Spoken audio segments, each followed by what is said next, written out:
Ассаламуалейкум барлықтарыңызға. Бүгін сіздерге марқұм Аягүл Мантайдың 2021 жылы 21 наурызда Instagram әлеуметтік желісіне жариялаған жазбасын оқып бермекпін. Тыңдай отырыңыздар. Өте керемет жазып шыққан. Адам тас секілді соншалықты мықты, гүл секілді соншалықты нәзік жаратылыс. Біз жай ғана пендеміз. Сол себепті бізге қателік тән. Біз топырақпыз. Топыраққа бір төмпешікке айналамыз. Сол себепті тірімізде кешіруге, кешірім сұрауға үлгеруіміз керек. Қателікті мойындау адамды аспанға құс секілді ұшырады. Бірақ біз оны білмейміз. Әйтпесе кешірім сұрар едік қой.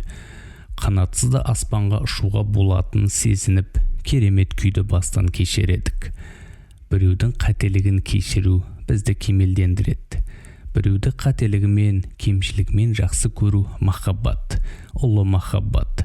Өкініштісі, біз біреудің кемшілігін көргіміз кеп тұрады.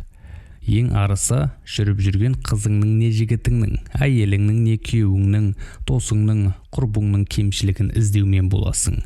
Неге? Себебі сен ата-анаңнан, ортаңнан жеткілікті мейірім алмағансың.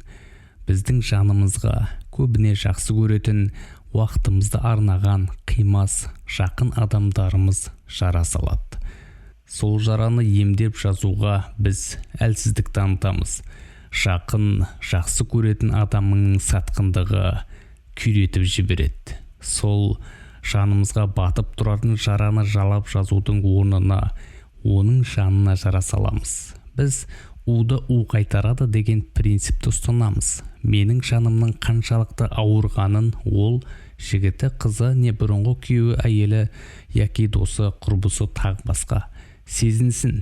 Менің жаным, жүрегім қаншалықты ауырғанын сезінсін дейді. Бар мақсаты сол, кек алу. Бірақ мәселе одан әрі ушығып кетеді. Өзіңнің жаныңа жара салған адамның қателігін қайталайсың. Соның деңгейіне түсесің, тіпті одан әрі құлдырайсың. Ол сол қателікті ақымақтықпен жасаған шығар. Ал сен қателікке саналы түрде таңдау жасайсың. Кімнің қателігі ауыр? Әрине, эмоцияға ерік берген сенің қателігің ауыр. Эмоцияны басқаруға сенің ақылың, білімің жететін еді ғой.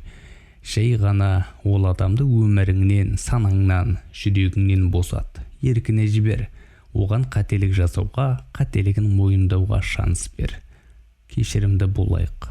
Наурыз құта келсін. Қазаққа, әлемге жайлы жыл болсын. Дара жазушының, ардақты жазушының рухы шат болғай.